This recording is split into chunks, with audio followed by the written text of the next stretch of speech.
প্রশ্ন, মাহফিলের জন্য টাকা কালেকশন করে সেগুলো মসজিদ, মাদ্রাসা বা অন্য কোনো কাজে লাগানো জায়েজ আছে কিনা?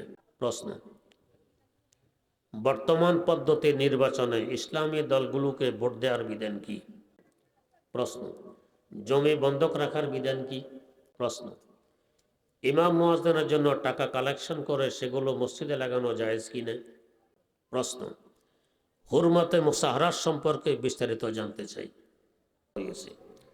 এখন পুরাতন মসজিদ এর স্থলে ঈদের নামাজ পড়া জায়েজ আছে কিনা? উত্তর, মসজিদ কখনো স্থানান্তর হয় না।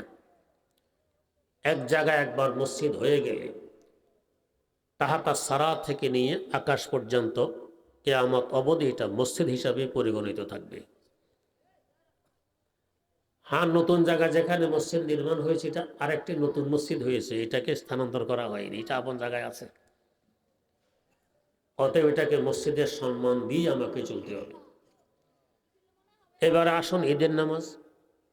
যেহেতু এটা এখনো মসজিদ, বিনা কারণে ঈদের নামাজ মাঠে না পড়ে মসজিদে পড়াকে কোনো কোনো কিতাবে মাকরু লিখেছে।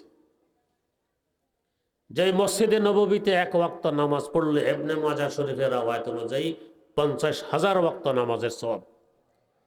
এরপরে হুজুর ঈদের নামাজ এখানে পড়েননি। মসজিদ নববী থেকে ডান দিকে পশ্চিম দিকে গিয়ে সেখানে ঈদের নামাজ পড়েছেন। মসজিদে মুসাল্লা এখনো বলা হয়, ঈদের নামাজের মাঠ ভিন্ন। তাই যেহেতু এই জায়গাটা এখনো মসজিদ, বিনা কারণে এখানে ঈদের নামাজ পড়লে এটা মাকরু হবে, ঈদের নামাজ মাঠে গিয়ে পড়তে হবে।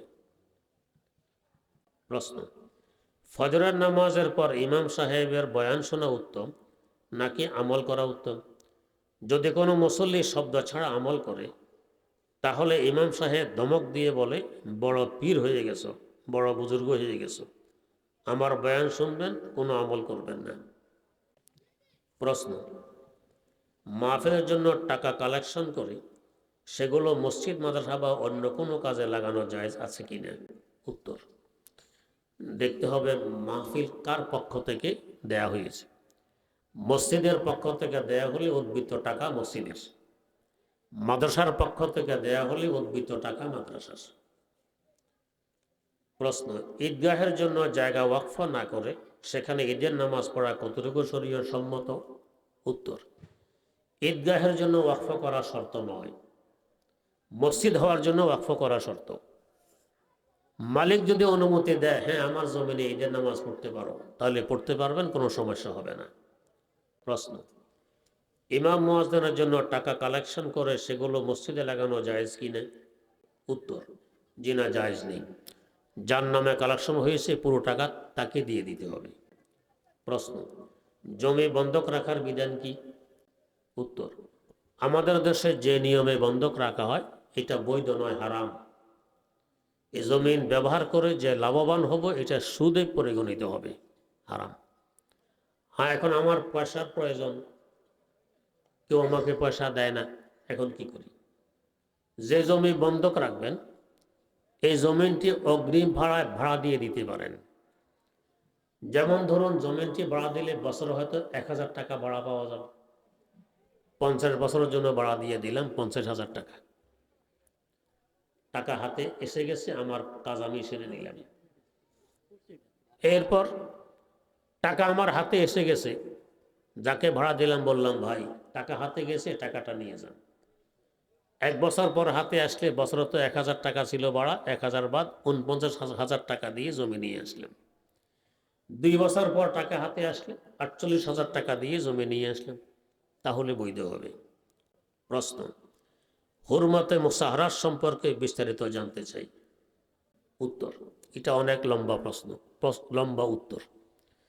এই সম্পর্কে আমার লিখিত একটি কিতাব আছে, ইসলাম ও আধুনিক চিকিৎসা। এর মধ্যে বিস্তারিত আলোচনা আছে হুরমতে মুসাহারাত কি এবং কখন এটা সাব্যস্ত হয়। প্রশ্ন, ফজরের নামাজের পর ইমাম সাহেবের বয়ান শোনা উত্তম নাকি আমল করা উত্তম? যদি কোনো মুসল্লি শব্দ ছাড়া আমল করে তাহলে ইমাম সাহেব ধমক দিয়ে বলে, বড় পীর হয়ে গেছো, বড় বুজুর্গ হয়ে গেছো, আমার বয়ান শুনবেন, কোনো আমল করবেন না। উত্তর, যে সময় যে আমলের সময়, ওই সময় আমলটি হলো সর্বোত্তম আমল।